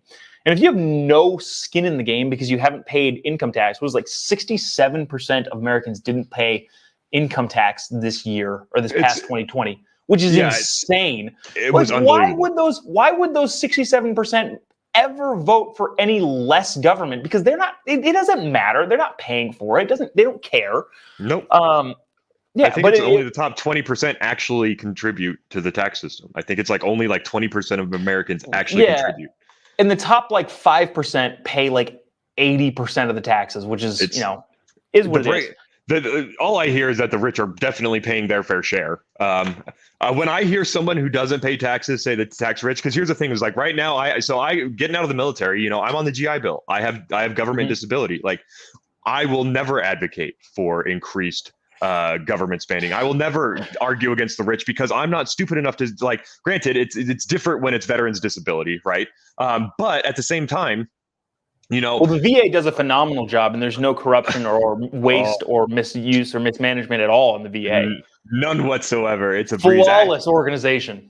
Actually, it was pretty crazy. That was one of the things that Donald Trump does not get praised enough for, I think. And I think he gets praised too much for a lot of things. But I remember when I was in the Army, and getting into the last couple of years before I got out, you were legitimately worried about the fact that you were about to have to go onto the VA healthcare. You would stay on the government. You would stay in because if I get out, I'm not going to be able to. What he did to revamp the VA system, I at least got significantly better up here. Granted, this is a much less populated area. But programs that he put into place, like the community cares program, where you're allowed to actually, the VA will cover you seeing doctors and care, primary care physicians within your actual community rather than just at the VA. I think it has gotten better, but it is still a bureaucracy. It is still still has its tons of problems. But I'm also not sitting here going, the rich need to be taxed their fair share. Tax the rich. I look at it and go, they get taxed more than goddamn enough. They get taxed so much it's stupid. How about the fact that 49% of our country on a non-COVID year does not pay any form of taxes outside of sales tax? And they're the ones, I think the law should be, if you do not pay taxes, you do not get to vote on tax-related issues. I just truly believe that. Yeah, I always that's the delineation between regular issues and tax-related issues. Well, everything is eventually a tax-related issue, though. That's the thing. So there have been times where I've gone through periods of life of if you don't pay income tax, you shouldn't be able to vote. I don't think that anymore. Same thing with land ownership or moving the voting age up to 25. I still actually think that'd be a fun idea. Move the voting age up to 25. You want to know why they don't do that? Well, Because because that's about the age. Yeah, the people stop believing military, the bullshit. Well, there's that. But also, like, I don't think we should be able to have kids enlist in the military and not be able to vote. That seems problematic. I don't think kids should be able to join the military at 18. I think that there's a reason why. It's because you want the most capable bodies possible getting taking the bullets. Like, it's at the end of the day, that's so. But I think that it would be we would see a much different military if they said, hey, 25 is the age that you get to enlist, because then people would actually have to strongly consider doing it. They'd be a lot more level-headed. I would be much more likely to join at 18 than at 25. Like, dude, my life has started. Like, I've got, I don't even think you could do that. Nope. Not enlist until 25, because I don't know. Your life is moving at that point. Tell you what they wouldn't be able to do is underpay the hell out of their soldiers. They wouldn't be able to give them, terrible living conditions, ruin their lives, destroy their mental and emotional well-being, abuse them, destroy them. Like, they wouldn't, they would have fewer, so they would have to think a lot harder before they sent them off to die for some bullshit reason. It would have a lot of trail-on effects that, hey, now I'm old enough to actually think about, should we be here? Because when you look at stuff like Afghanistan, that was another big thing that really changed my ideas on it, because, we were lied into both of those wars. We were lied heavily into going after the Taliban, right? Condoleezza Rice recently did a thing with Ben Shapiro where the first words out of her mouth were an actual lie. Like a provable lie. She goes, we went to Afghanistan because the people that planned 9/11 were there. Well, the Hamburg cell is very well known. Muhammad Atta and his men, we know where they were. We know what their movements were. The only reason we knew that they were in Afghanistan at all is because back in about a year before, a couple years before 9/11, two brothers came in that were a part of the planning of it. They were tracked by the CIA. The CIA knew about them. One of the brothers went off back into the country to join one of the cells, but the other brother went back to Afghanistan, and the Taliban did not like the Al-Qaeda, but they tolerated him, right? And so he was just hanging out with some Taliban guys, blabbing about this plan they had to attack the United States. Well, the Taliban sent an ambassador to the United States embassy down in Kabul and said, "Hey, look, we got these crazy guys in our hills right now, and I know that we're beheading women, but we would like you to not come blow our country up." I didn't know anything about that. Yeah, of course you didn't know anything about that, because it would completely negate us moving into Afghanistan. When you find out, there's a great book. It's by a man named Scott Horton, who is one of the best. He is one of the best people on foreign policy in the world right now. And interesting. The Taliban did not want us to come in. They tried desperately to give us Al-Qaeda because they had just gotten over the Soviets. And before that, it was the Brits. Like, Afghanistan has for hundreds of years. And this is not to say the Taliban aren't horrible people. They were doing their own terrible things. But it must be acknowledged, they were actively trying to hand us Al-Qaeda. They actively tried to hand us Osama. And what we did instead is we blew their villages up. We killed their children. We blew their hospitals up. We destroyed their entire nation. And, I asked the question, I go, if you told the 3,000 people that died on 9/11 that we would repay their death with, on average, 666 people dead, of which maybe 4 are going to be actual bad guys, would you accept it? Per person. And I just wonder what they would say. But this is the stuff. It's like, this is what our government does. This is how horrible it is. And you've seen over the last 18 months of COVID, it's like, it doesn't stop. Like, they will continue to expand. Here's what it sounds like. It sounds like you're making the case that America needs a benevolent king. I would be willing to take up that high honor. That's such a big mantle there, bro. Are you sure you can handle it? Yes, I could do it. I totally could do it. Everything would be perfect under me. I can promise the American people that. Vote me king 2032. King Jobob. That would, what? I think that's one of the best monarch names that I've ever heard in my life. Thank you. I appreciate that. You're gonna listen though. According to CNN, you're gonna have to convince the American South to vote for a brown man because they don't like your kind, apparently. I got the name though. I'll sell them on the name. They'll be going to the voting booth having never seen you, having only heard your voice. I don't know if I told you about this on our offline chats, but given the name Jobob, which if anybody cares, one grandpa's name is Joe, the other one was Bob. My parents had a disagreement, and the compromise was a hillbilly name. But when I started doing like, I like Ben Shapiro's take on fighting back on the cultural side. Yeah. Like, I don't know if you've seen that Run, Hide, Fight movie. I don't know if you've actually watched it. But I watched it, yeah. Yeah, Shapiro put out his own movie. Like, political commentary. Like, imagine 10 years ago if Don Lemon was putting out a rap album. Like, that'd be weird. But like Shapiro is now putting out movies, and I think he's right in the sense that conservatives need to fight on the cultural battlefield now. So I was like joking around with a couple of my buddies, like, dude, my name is Jobob. I should put out country music. Like, a political commentator on the Daily Caller putting out a country song. That's weird. Hey, Jobob.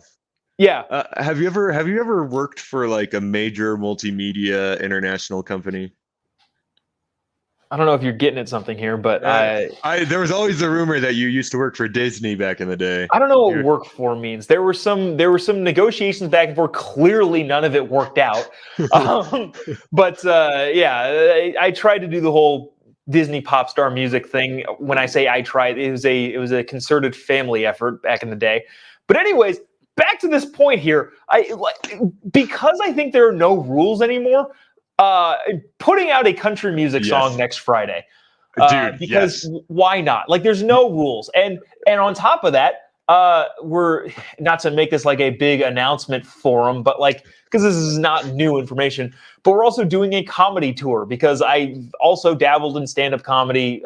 Dabbled, I mean, I go to open mics quite frequently. So it's a little bit more than dabbling, I guess.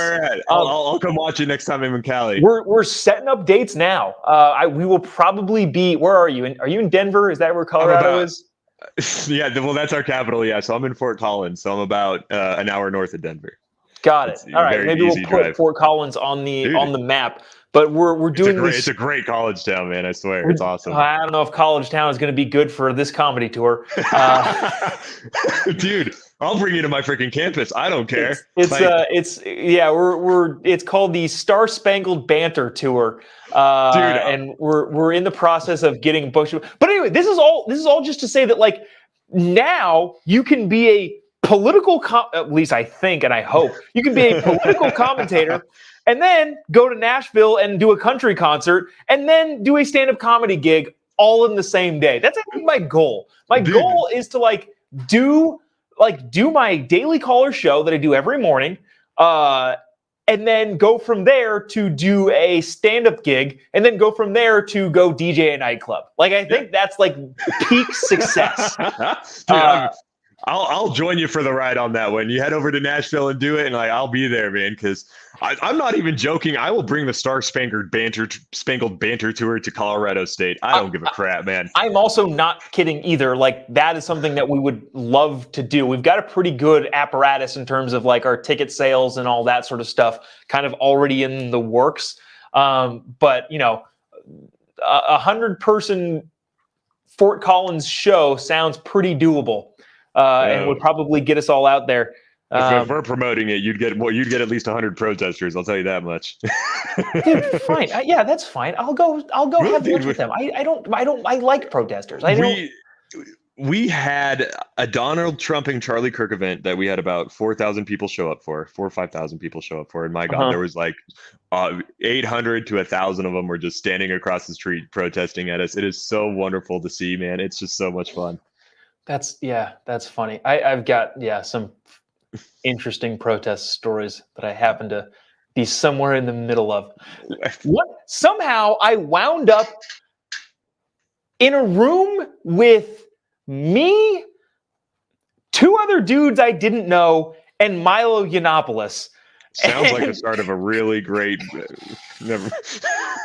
yeah. It sounds like I probably don't keep going on whatever your joke was going to be there. But it was me, two random dudes in Milo Yiannopoulos, and 1,000 people outside across a gate screaming at the room that we were in, and just I don't know. He's obviously being the provocateur that he was. Is, I guess, went out and made them all angry. But I was like, let's go talk to these people. I don't care. I was, Milo was, he was like one of the first dominoes to fall in the cancel culture, man. He was like one of the first ones to go. And it never really made sense. They called him like a white supremacist. I'm pretty sure like he's married to a black dude. I'm pretty sure. He's an interesting guy. I'm not going to jump on the defending Milo Yiannopoulos train, but it is kind of interesting how all of that unfolded. I'm not defending anyone. I just don't think anybody should really be getting canceled over anything, especially when there are things worth it. Some people have some stuff worth quote unquote canceling over, but at the end of the day, how are you ever going to? First and foremost, if what they're saying is so wrong and heinous and terrible, it should be pretty easy to combat. With words. Or it's like, don't you want to know who the horrible people are? This is, as an anarchist, I would like to know who the people that would put a sign that says no black people in their building on so that I don't give them business. I would love to not give those people business. But nowadays. You say as an anarchist, let's like you're full blown into that territory. Like that's what you identify as. Yeah. I truly do not. So the state as it exists, which is what a state is the force that has the monopoly of violence in a set of borders. I do not believe in the legitimacy of that. We are all equals. I have the monopoly of violence over myself. You have the monopoly of violence over yourself. That's how it should be. All of our actions should be voluntary. You should not be forced to interact with me, and I should not be forced to interact with you. The misconception about anarchism is that it doesn't have any governments. No, the governments it would have would be very small. They would be very localized. It would be more resemblant of your local governments, right? Yeah, your city council. Yeah. But at the end of the day, it would allow people the opportunity to actually choose to live in a place that serves their values. And if they don't want to live there, they can live outside of there and have their own value. Here's if I were to be a quibbler, and I don't necessarily agree with this. I'm just putting it out as opposition.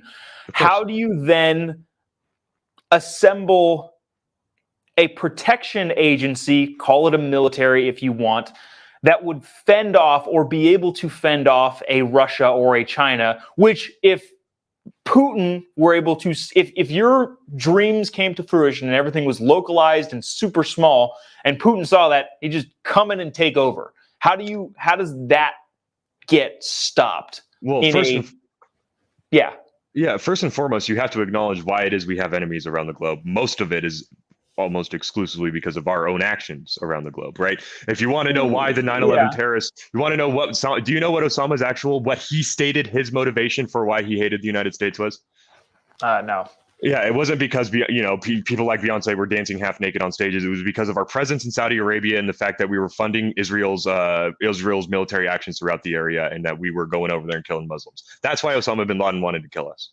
But you don't think like a Xi Jinping or a Vladimir Putin, who is just a power hungry megalomaniac, would just want to come in and just take over just because they can?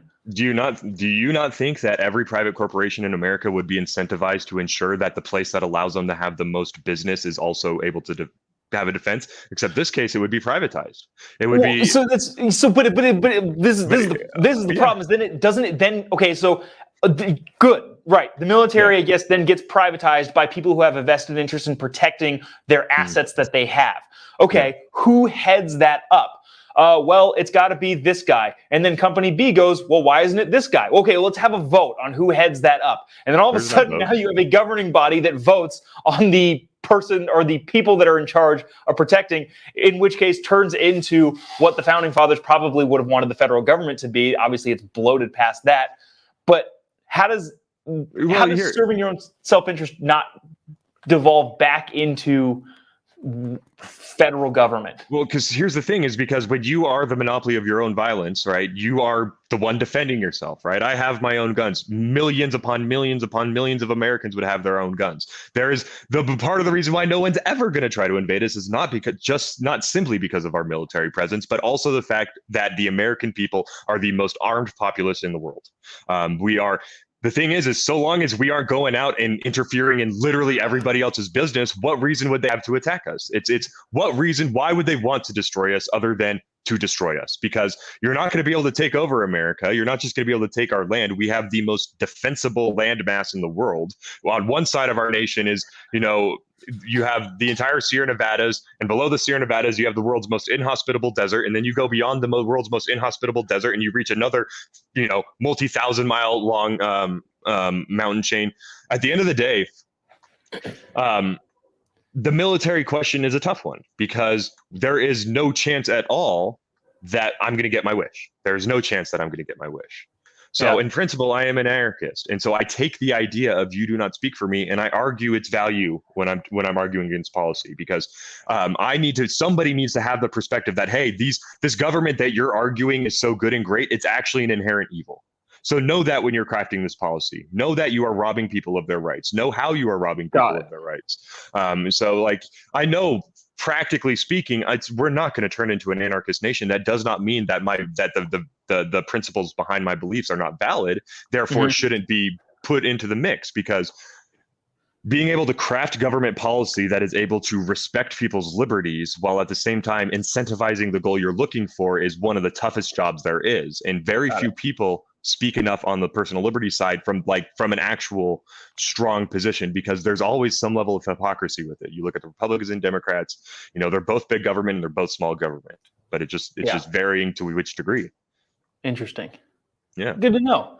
Yeah. Here's a question I probably should have asked at the beginning of this. How long do you usually stay on these things? Dude, this is the first one I've ever done, man. If I sent you a private chat a while ago, I was like, dude, we can go as long as you want. I just completely forgot about that. Yeah, I do have a show I got to get ready for in the morning. Absolutely, dude.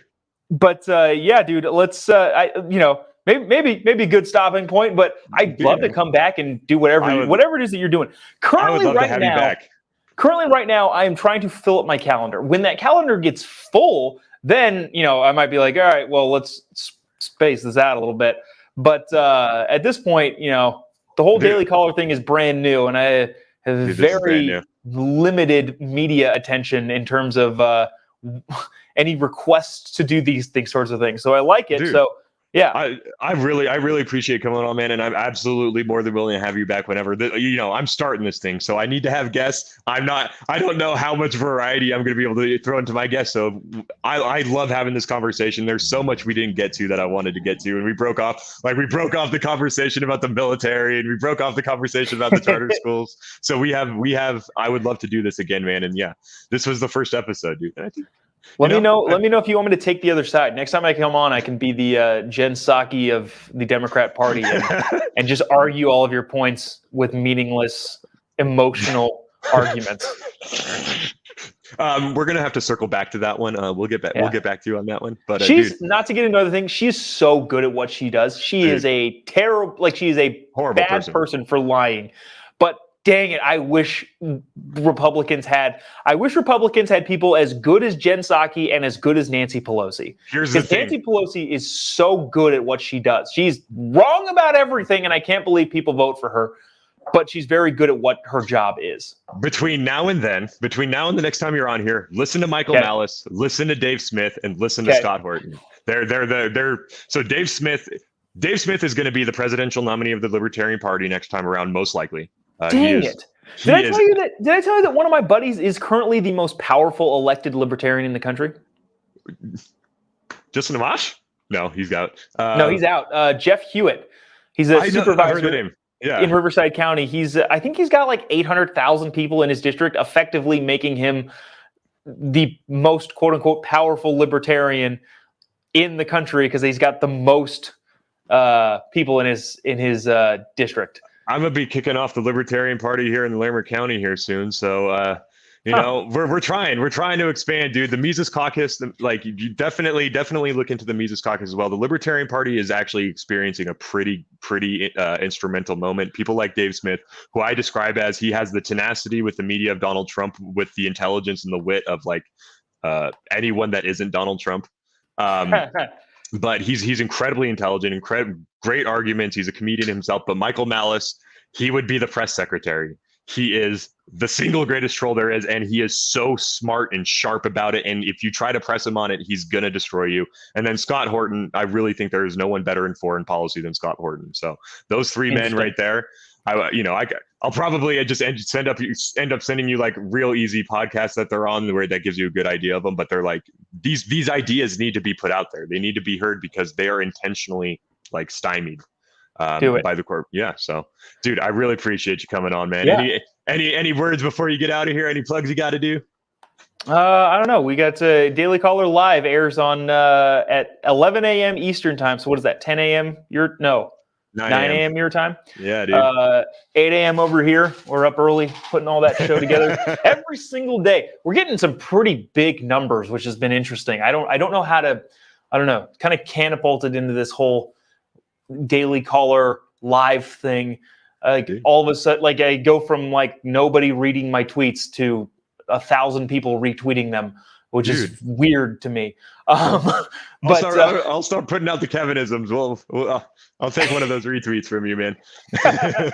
But yeah, no, that's Daily Caller Live is up and coming. Is doing its thing every morning. Got a country song coming out next Friday, which is weird but funny, I guess also. And then the Star Spangled Banter Tour coming to a town near you. So all of those things, keep an eye out. I don't know. Follow me wherever you have stuff at Jobob. This is what I use as my little like thingy, just at Jobob, because that's what it is on the Instagram, and that's it works. A good place to find me. It absolutely works. And thanks again. Thank you so much for coming on today, man. Dude, thanks for having me. You were the first guest, and I'm hoping to God it's not the last time you're on here, and you'll probably be back pretty soon if it's not. So, dude. Yeah, dude. I hope Thank you. Everyone who has stuck around this long, I appreciate you sticking around. I hope it was a good conversation. Share it with your friends. Get it out there. This has been Kommon Nonsense with Kevin.